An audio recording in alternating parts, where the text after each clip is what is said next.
Rated M for mature. Gears of War 2 launches worldwide on November 7th. We've never made a worldwide launch like this. We're scared but so excited. We're at the point where we're not just making movie or game launches, we're making true entertainment launches.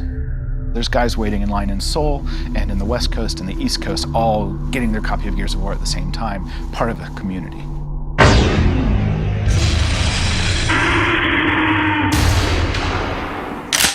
Gears is celebrated not only because of its solid core gameplay, but also because it's a very accessible and compelling universe.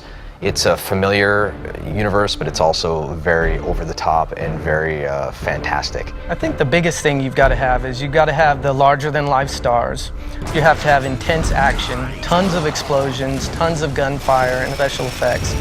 And then you have to sprinkle in a little bit of drama and, of course, romance for the ladies. If something happens to me, promise me you'll look for Maria. When you add in multiplayer components, when you add in being able to share this popcorn ride with a friend, I think that's what really makes a blockbuster in this day and age. I think those features are necessary in a game.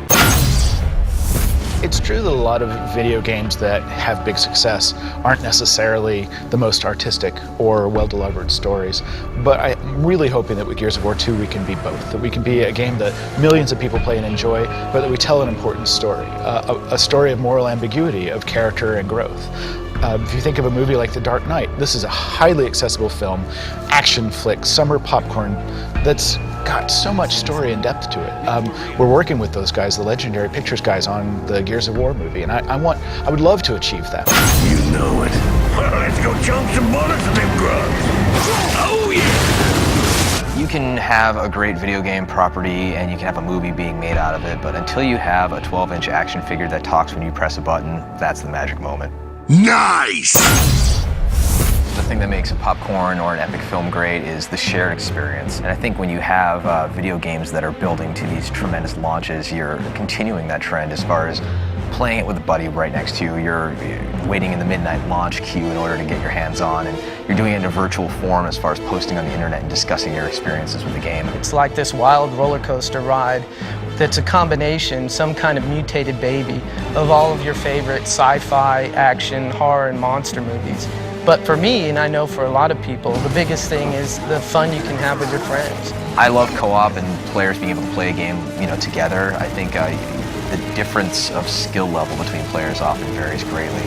I think co-op is a great way of kind of giving a casual gamer a leg up into a game, and by allowing one player to play the game on hardcore mode and the other one to play on insane, kind of bridges that girlfriend gap of, hey honey, what are we doing on Friday night? And it's like, well, we're gonna go kill some locusts. I went to Comic-Con this summer, which for me, I had never gone, and it was actually incredibly exciting to go and be there with 160,000 people at the San Diego Convention Center. Oh boy, it's Marcus Phoenix! Shut up, robot. I've been lucky to represent our game in a number of venues, and the ones that are hardest are game press. Because even if they love it, even if they're having a blast, they don't want anybody else to know they're having a blast, so they just sit there and nod. So it's going to be even cooler and more badass. And I love the first one. And they don't say a thing. It's so unsatisfying, right? But the hardcore fans that were packing that room, I mean, on every single thing we showed, they went completely insane, and I almost got misty-eyed. I love those guys, right? Because they've taken apart our game. They've got so much ownership for it. That's why we make it. 1,000 guys in New York. What's your favorite character? Oh, I love Gus. Here's Dom. I love Dom. Why do you love Dom? And they really are part of our franchise, and that's the reason to make it.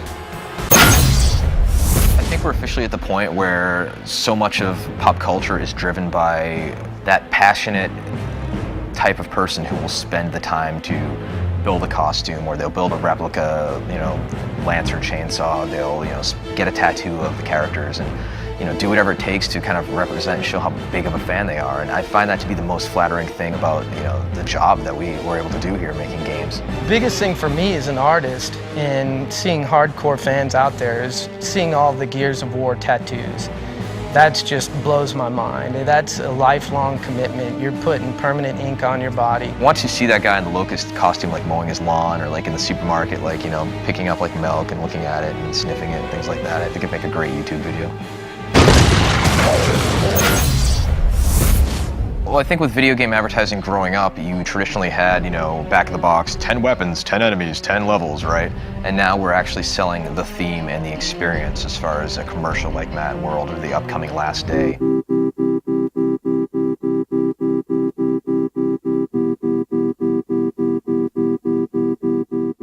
Mad World was a milestone for video game advertising as far as video game advertising truly growing up. It was truly a moment where a game spoke not only to all of the hardcore gamers that everybody knew would pick up the game, but random people stopping me in my building and saying, hey, I saw that commercial with the piano music. That was really cool. I think I want to check out that game. And we're hoping to continue that trend with the new commercial for Gears 2, which takes those themes of loss and of kind of that resonating melancholy element with sad music and showing soldiers who are preparing for battle and blasting it out along the airwaves, and then hopefully players, experiencing those themes and enjoying the campaign.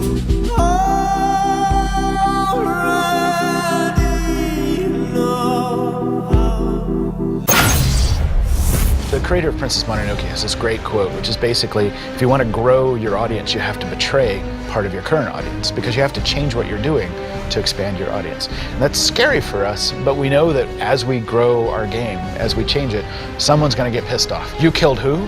We always kill someone, right? But someone's going to be upset they'll have lost their main character. So it's really a balance of keeping our hardcore fans happy, but changing the games in ways to make it more accessible to new people. We cut all the blood, for example, from Gears of War 2.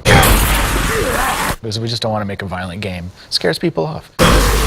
It's a Christmas game, really.